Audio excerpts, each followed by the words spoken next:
Ants of the Fire, The Legend of Telo, an original novella by Jack Lee. Parts 5 and 6, Arguments and the Sound.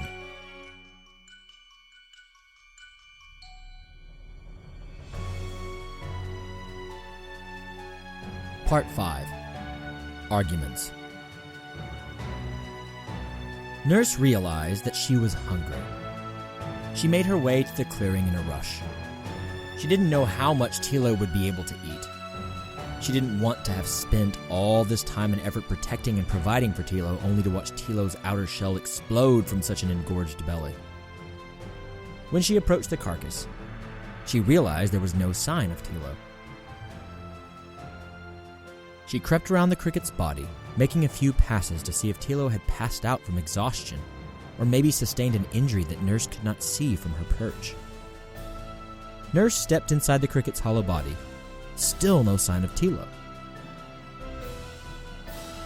Maybe she went to get some water, she thought to herself. Nurse chewed on the cricket's insides. It was a welcome change from the mites and long-dead flesh that had been the staple of her and Telo's diet since they had been away from the nest. It had been a long time since an ant with physical capabilities such as Telo had brought her a fresh kill. A bite of fresh flesh that was warm inside her mouth and melted on its way down her throat. She savored the taste of all her hard work, all of the time she spent keeping Telo alive, training her to fight. Telo had done the immediate work, but she shared a part in that victory too. Victory tasted good for a change. When Nurse had her fill, she stepped outside the carcass. Telo was waiting for her at the edge of the clearing. There you are. I didn't see you step away. You're not hurt, are you, sweetheart? I could have been killed. Telo was clearly furious. She felt whole and clean for the first time, having her first big kill. She felt the cricket's insides stick to her body, like the creature's blood was some new form of decoration. She felt beautiful. She had conflicting feelings of being ready, physically, for this moment before now, but not having the proper training to take on such a large target. She felt held back and overwhelmed. She felt used. Instead of helping her fight the cricket, Nurse had stayed out of harm's way and watched. Nurse sat and watched while Telo did all of the work, all of the hunting. They could have stayed closer to their home and found mites around for them to eat. She didn't have to take on something that big and put herself in danger for a meal. Why would I ever have to kill something that big? Because you never know what you'll be up against. I thought that was why we run every day, why we practice hiding and sneaking to get away from big things. Sometimes you will not be able to run away, my dear. Telo inched towards her nurse. She had her head down and her legs ready to leap on her. Her head was still swimming from her battle with the cricket. She wanted more blood, and she was angry. Maybe you aren't able to run away, being so small and slow. Nurse was surprised by Telo's apparent anger. She had never seen Telo like this before. Even though Nurse had worked her whole life in a colony, she had never seen a warrior moments after a fight. Maybe this was normal behavior, but she couldn't tolerate being insulted either. After all the time she spent raising Telo, she wasn't going to abide such an ungrateful attitude. What did you say to me? You are jealous of me because I'm young and bigger than you, and you've lost a few steps. Telo approached closer and placed her antennae on Nurse's head. She thought that she would find the same fear and desperation she found in the cricket. She thought that she would feel the same vibrations and trembling that had revealed the creature's mental state. But the nurse did not move. She did not tremble. Telo was towering over her and doing her best to intimidate her nurse. And her antenna didn't sense anything. She tried to goad and push her nurse into being afraid, into having some kind of emotion that Telo could exploit. You needn't to push me into this situation so that you can remember your youth. You needed to push me into this situation so that you could remember your youth. You get to feel superior if I fail and useful if I succeed. It's not about teaching me at all. Telo narrowed her gaze into her nurse's eyes. There was still no feeling behind them at all, like the nurse was as empty and hollow as the dead cricket's carcass. Telo tried harsher language. You're just a bored, useless, old. Nurse readied her body and her legs for a strike. Mother. Nurse felt a rage that she had not felt in a long time. She returned Telo's gaze. Telo, I am not your mother. Telo lunged for Nurse. She thought that she would be able to feel time slow and be able to get the upper hand as she had done with the cricket. She had barely been able to lift her leg to make a move when she discovered her nurse's stinger to her chin. The nurse had rolled onto her back, wrapped Telo's antennae in her own legs, and gently placed her stinger to Telo's face. If Telo moved forward, she would impale her own chin on her nurse's stinger. If she backed away, she would have her antennae ripped away from her body. Telo was not expecting this. She froze in shock. Nurse pulled herself onto Telo's head and looked into Telo's eyes. You may be younger, faster, stronger, larger. She broke Telo's outer shell with her stinger. She inserted it just enough to break the shell, but not enough to pierce Telo's fleshy insides. She applied just enough pressure so that Telo would hear and feel the small cracking sound of her armor being penetrated. But I still know enough tricks to put you in your place, young one. Telo's eyes looked as if she were about to launch into a rage. But the nurse had her in a compromising position. It didn't matter that Telo was physically superior to her nurse. The nurse was still in charge. Telo felt her body relax. Her rage faded. Forgive me, nurse. The nurse relaxed her abdomen and pulled her stinger from Telo's chin. She untangled her legs from Telo's antennae, never once breaking her cold stare into Telo's eyes. Her mood moved from one of anger to one of annoyance. We don't have time for this. We need to get home.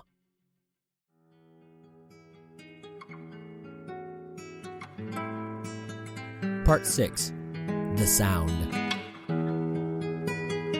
Nurse rolled back over and put her legs on the ground, still angry at Telo's insubordination. She couldn't believe that Telo would act so out of place and out of sorts.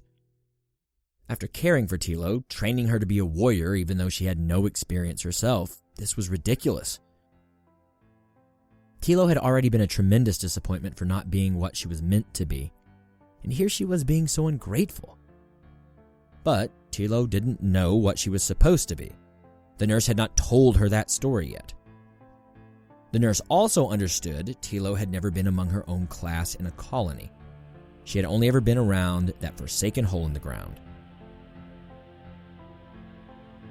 Telo was not meant to grow up and be trained by a nurse. She was meant to be a part of a battalion of warriors, killing large creatures for food and protecting the mound from enemies.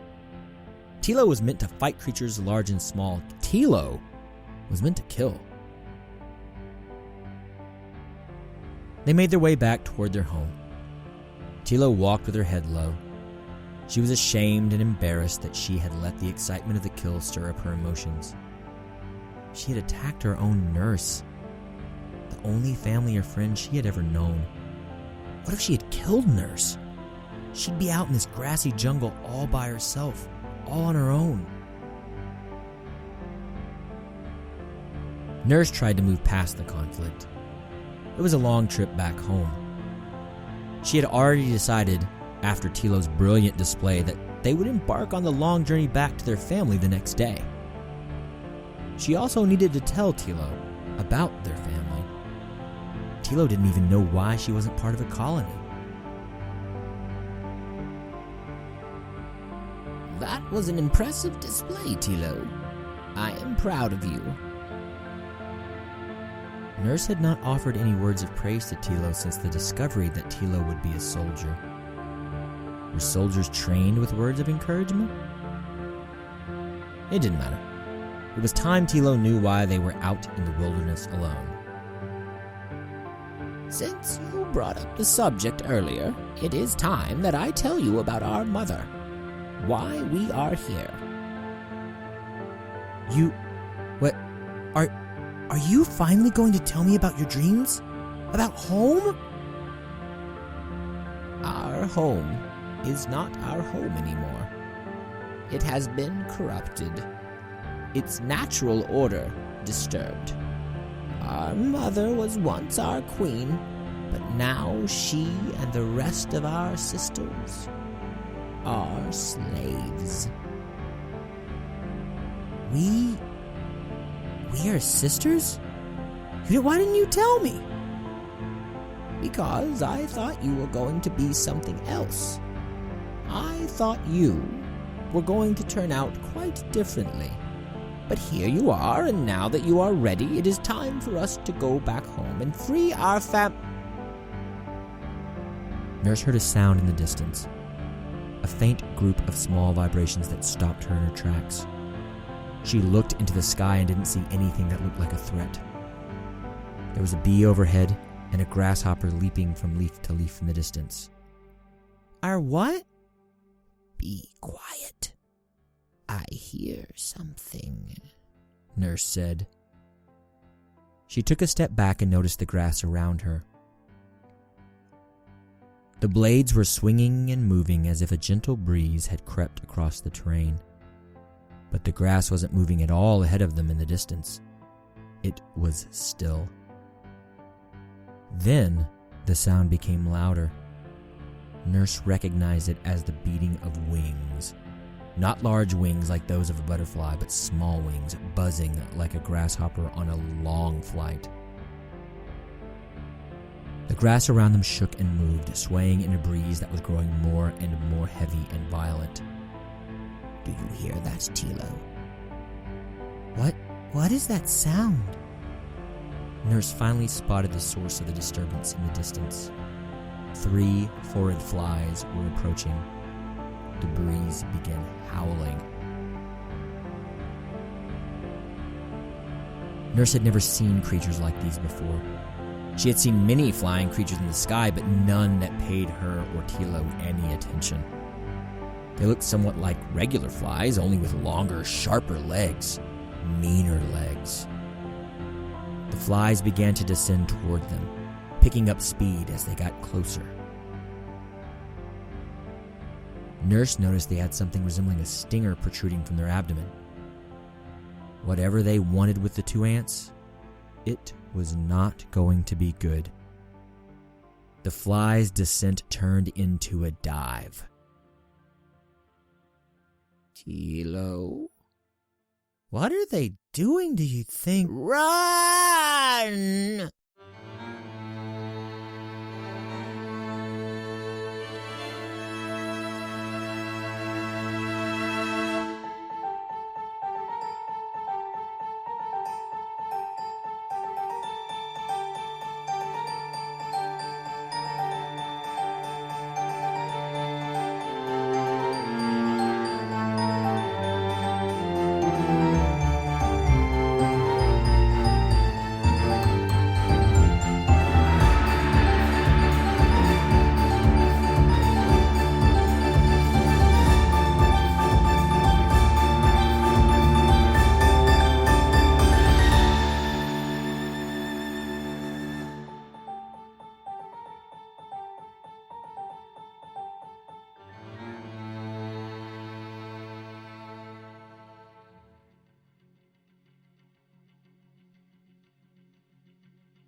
Thank you for listening to parts 5 and 6 of an original novel by Jack Lee titled Ants of the Fire, The Legend of Telo.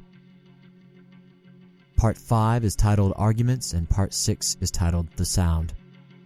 This story is produced by me, Jared I. McGee. Jack Lee is from the American South. He enjoys clean water, fresh air, and tall trees. He writes when time and sanity allow. All noises and musical tracks in the background of the story are from freesound.org. The sounds and the vast majority of the musical tracks are all being used under CC 01.0 Universal Public Domain dedication licenses. The more sustained strings themes here at the beginning and in the middle and at the very end all come from Nominum. Nominum's tracks are being used under Attribution 3.0 unported licenses. For more music by Nominum, head over to nominum.bandcamp.com. That is nomenum.bandcamp.com. They've got some great stuff over there. That does it for Prose this week. Please plan on joining us again in 2 weeks' time to find out what horrible things those nasty-looking flies have planned for Nurse and Telo. Until then, love those around you, tell them that you do, and embrace this life as it is, always, stranger than fiction.